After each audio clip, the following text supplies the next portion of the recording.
બાગાયતી પાકોમાં મોર આવવા અને ફળ બેસવાની મહત્વની મોસમમાં સવારે ગાઢ ધુમ્મસ, દિવસે ગરમી, રાત્રે ઝાકળ અને માવઠું પડતા ખેડૂતો માટે પરિસ્થિતિ ચિંતાજનક બની છે।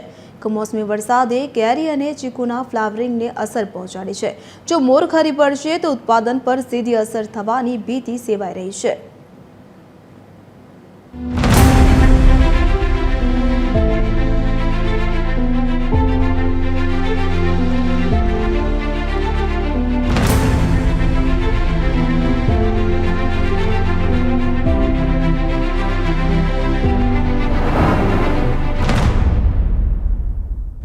દક્ષિણ ગુજરાતનો નવસારી જિલ્લો બાગાયતી વિસ્તાર તરીકે ઓળખાય છે। તેમાં પણ આંબા અને ચીકુનો મોટા પાયે સમાવેશ થાય છે। ડિસેમ્બર અને જાન્યુઆરી માસ બાગાયતી પાકો માટે અત્યંત મહત્વના ગણાય છે। આ સમયગાળામાં આંબા પર આમ્ર મંજરી બેસે છે, જ્યારે ચીકુમાં ફળો વિકસવાની પ્રક્રિયા શરૂ થતી હોય છે।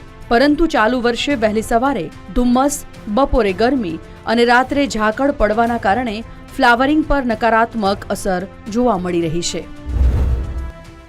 પરંતુ બપોરે જે વાતાવરણ તાપવાળું જોઈએ તો એની જગ્યાએ બપોરે બી વાદળછાયું વાતાવરણ રહે તો આવા સંજોગોમાં જીવાતોને જે નુકસાનકારક જીવાતો અને રોગ એને અનુકૂળ માફક આવે એવું વાતાવરણ કહેવાય। એટલે આંબાનેથી વિપરીત અસર જોવાની। એવી જ રીતના ચીકુને બી જે કંઈક એની કળી છે અથવા તો જે કંઈક છે એમાં જીવાતો પડવાની અને એના કારણે ખેડૂતોને મોટું નુકસાન જવાનું। રાજ્યના હવામાન વિભાગની આગાહી મુજબ 31 ડિસેમ્બર અને 1 જાન્યુઆરીના રોજ નવસારી જિલ્લામાં કમોસમી વરસાદ પડ્યો હતો। બાગાયતી વિસ્તારોમાં આંબા પર મોર આવવાની મહત્વની સિઝનમાં પડેલા કમોસમી વરસાદને કારણે મોર કાળા પડવા, સુકાઈ જવા અને ખરી પડવાની શક્યતાઓ ઊભી થઈ છે।